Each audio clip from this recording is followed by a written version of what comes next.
Okay, so in this video, we're going to look at how to factorize expressions. Factorizing is the opposite of expanding. So instead of getting rid of the brackets, we're trying to put everything into brackets. So we have a term multiplied by a term. When you expand the brackets, will give us this. Okay. So in question A, we need to take out a common factor.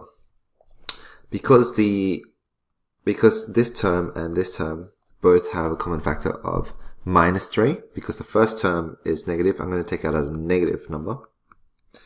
And take minus 3 out, open up my brackets, and minus 3 times x gives us minus 3x. Minus 3 times positive 4 gives us minus 12. Question B is exactly the same. We have two terms, 20a squared and 30a. What do they both have in common? Well, they're both divisible by 10 and they are both divisible by a. Take that outside of brackets, what's left is 10a times 2a gives us 20a squared, and 10a times positive 3 gives us 30a. Question C.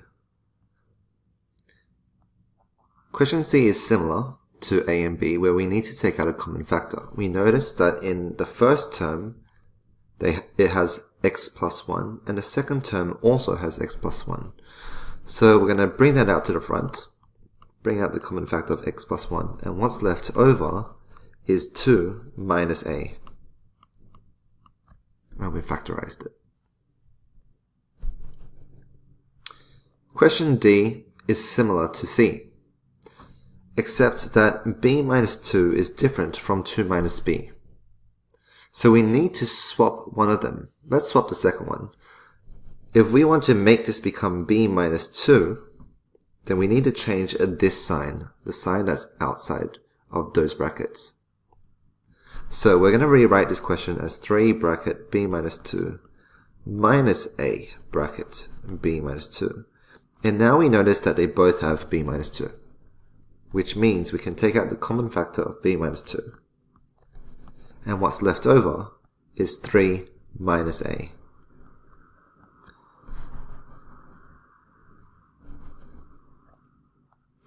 Question E. Same thing. Okay, we want to swap these two to make it become 5 minus c, so it's exactly the same as that one. But in order to do that, we need to change this sign. So we need to change it to a plus. So let's rewrite the question as 4d bracket 5 minus c plus 3 bracket 5 minus c. Now they both have a common factor of 5 minus c, so we can take out the common factor, 5 minus c, and what's left over is 4d plus 3.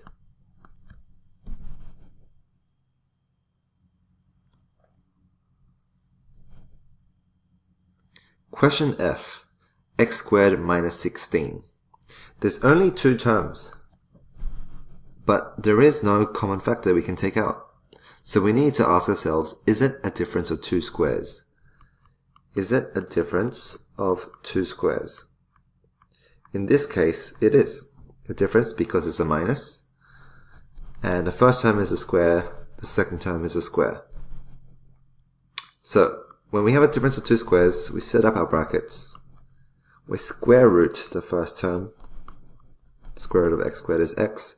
We put our plus sign, we put our minus sign, and then we square root the second term. The square root of 16 is 4. And that's our answer. X plus 4, x minus 4. Question G. There's two terms, but it doesn't seem like we can take any common factors out. So we ask ourselves, is it a difference of two squares? Well, it is a minus sign. And yes, this is a square, and that's a square as well. This square is 3a by 3a. This square is 2b by 2b. So, set up our brackets. Square root the first term. The square root of 9 is 3. The square root of a squared is a. Put our plus sign, put our minus sign. And the square root of 4b squared is 2b. Because the square root of 4 is 2, the square root of b squared is b. And that's it. Question H. 12y squared minus 1452. There's only two terms. Can we take out a common factor? Well, let's see if 1452 is divisible by 12. Yes, it is. So we can take out a 12. What's left over is y squared minus 121. And what we notice here is in the brackets, we have a difference of two squares, which means we can simplify this even more, setting up our brackets. The square root of y squared is y. Put our plus sign, put our minus sign. The square root of 121 is 11.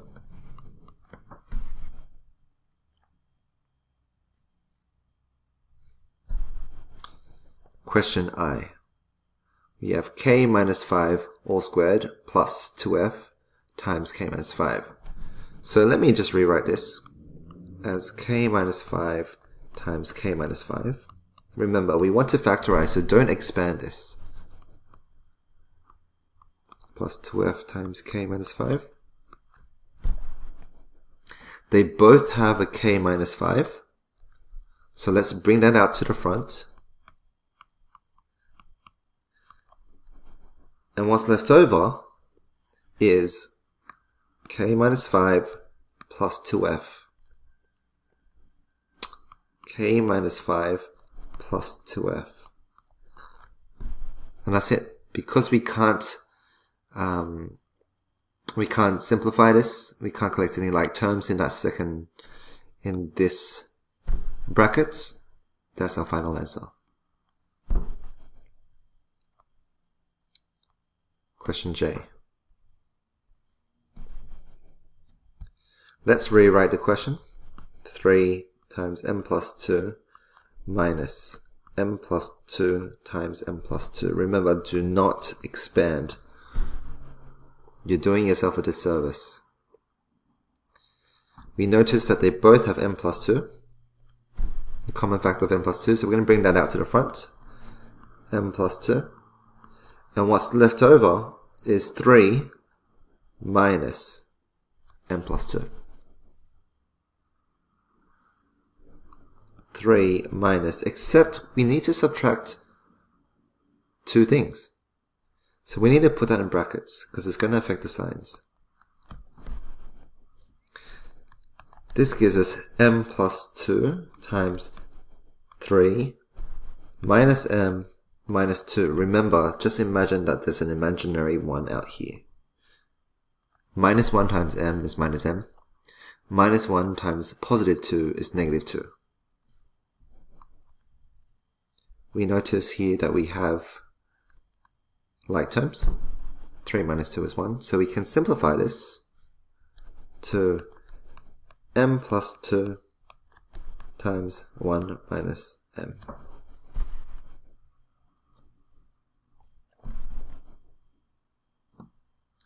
Question K. Hey, we have 3 terms here. 3 terms. It's a trinomial, a quadratic trinomial. But is it monic or non-monic? Well, the number in front of x squared is 1.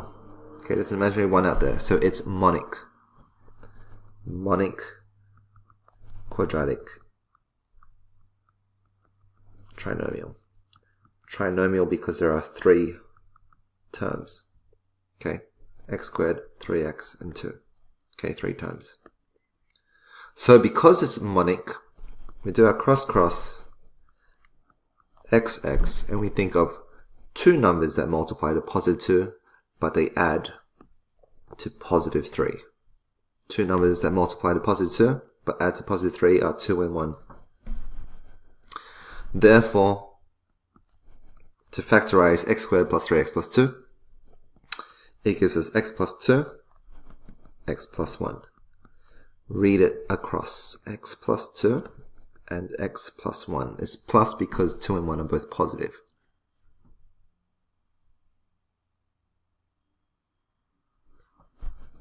Question L. 3 terms again. Trinomial. And it's monic because the number in front of x squared is 1.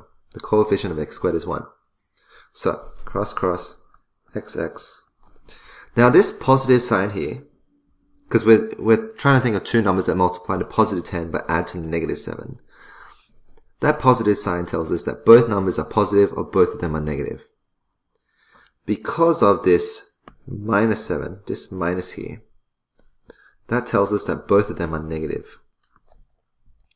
The two numbers that multiply to positive 10 but add to negative 7 are negative 5 and negative 2. So that's our answer, x minus 5, x minus 2. Just read it across. X minus 5 and x minus 2.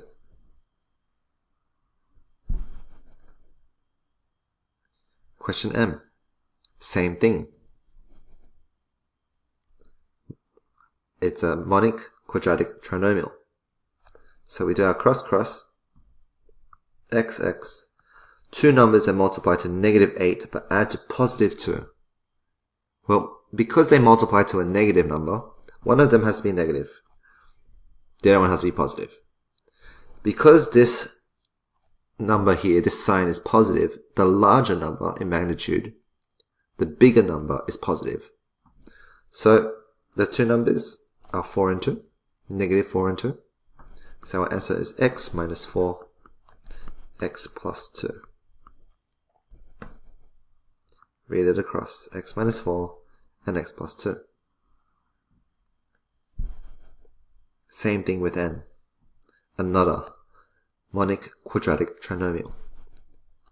Cross, xx. Two numbers that multiply to negative 12 but add to negative 1. One of them has to be negative because of that sign. Let's put a negative sign. And the bigger number is negative. That bigger number is 4. 4 is bigger than 3. Negative 4 times 3 is negative 12. Negative 4 plus 3 is negative 1. So that factorizes to x minus 4, x plus 3.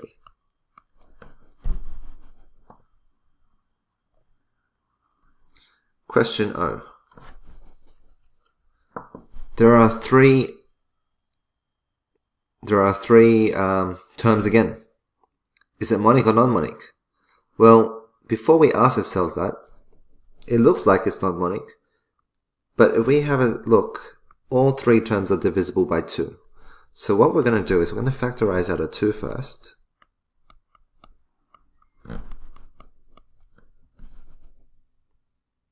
And then we notice that inside the brackets, it is a monic. So we can do our cross, what two numbers multiply to positive 2, but add to positive 3, 2 and 1. So that gives us 2, bracket, x plus 2, x plus 1. That x plus 2 comes from there, that x plus 1 comes from there, 2 comes from there. Okay, question P. We have another trinomial because there are 3 terms. But we need to ask ourselves, is it monic or non-monic? Well, it seems like it's non-monic because the number in front of x squared is not 1. And we can't take out a common factor with 5, 14, and minus 3. There's nothing that they're all divisible by other than 1. So it is non-monic.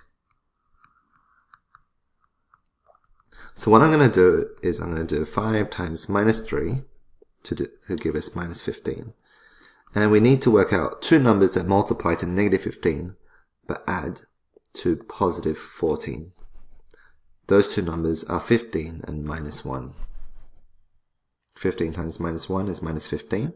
15 minus 1 is positive 14.